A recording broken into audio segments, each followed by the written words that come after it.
So what if you spent years of your life, literally risking it, in the trenches of a world war to build the perfect, all-encompassing philosophical system, only to turn around the second you finished and say the whole thing was nonsense?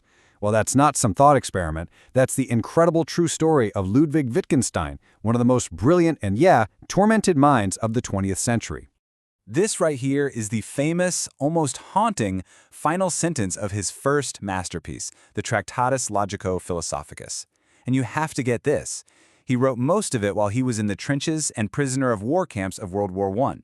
He really believed he had, once and for all, solved every single problem in philosophy. And how does he end it? With a command for silence. But here's the wild part, the incredible twist. Wittgenstein was so rigorous, so honest with himself, that he knew his own book was a paradox.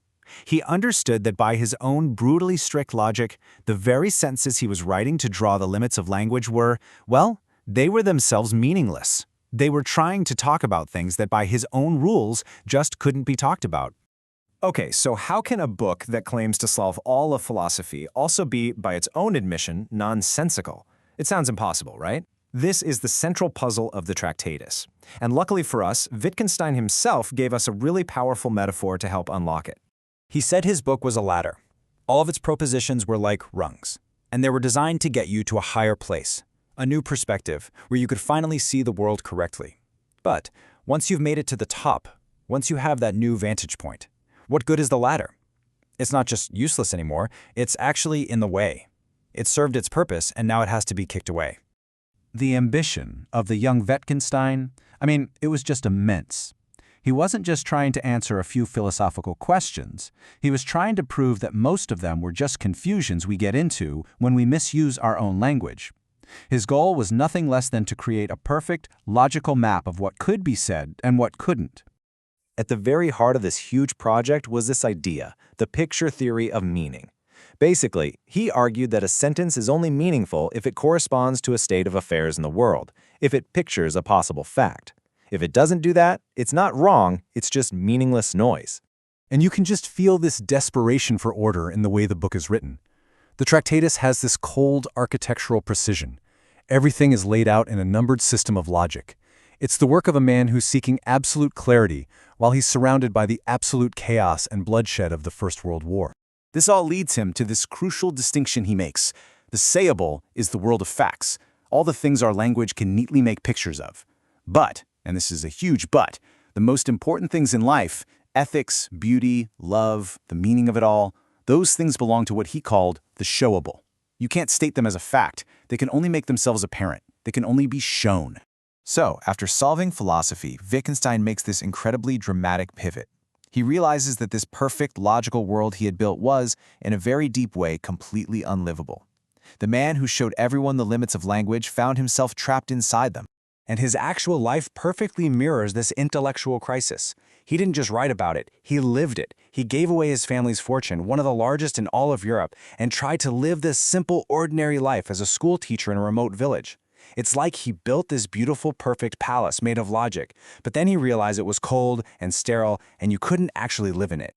And this all led to one of the most famous reversals in the history of thought. This slide right here illustrates that shift perfectly. He went from seeing language as the single, rigid picture of reality to seeing it as a diverse, messy, wonderful toolkit that we use to get things done. Take this simple example from his later work. When a builder on a construction site yells, "Bring me a slab," is that sentence picturing a fact? No, of course not. It's an action. It's a command. Its meaning isn't what it represents. Its meaning is what it does in that specific situation. It gets a slab brought over. So, what's left after you burn the ladder? After you get rid of all the grand metaphysical theories? Wittgenstein's answer is what some have called the clearing. What you're left with is just ordinary, everyday life. But now, you can see it with fresh eyes, without all the distortions of philosophical confusion.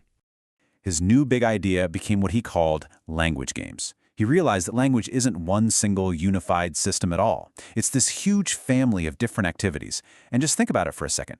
What's the one feature that all games have in common? From chess to tag to solitaire, well, there isn't one. And Wittgenstein says language is exactly the same way. And we're not talking about some abstract idea here. We play these games every single day. Giving an order has totally different rules than telling a joke, right? Asking a question works differently than saying a prayer.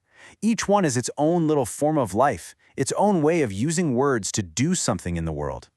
This became his new mantra. The job of a philosopher wasn't to build these huge theories that explain everything.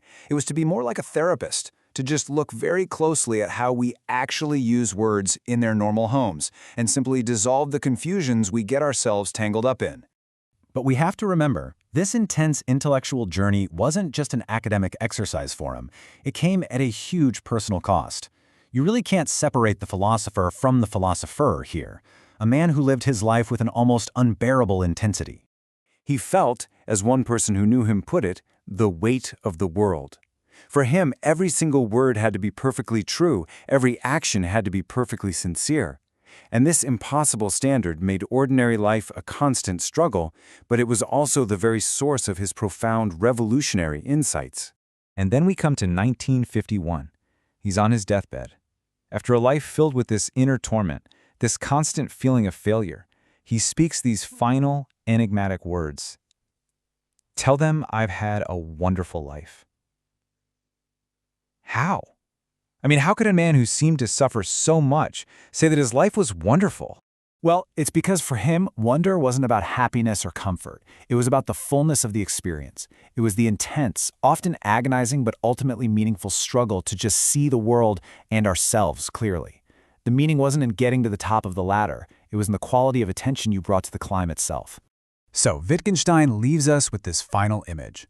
The grand theories are gone. They're burned away like the ladder.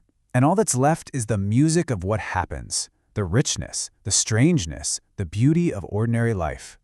The only question that remains is, are we paying enough attention to hear it?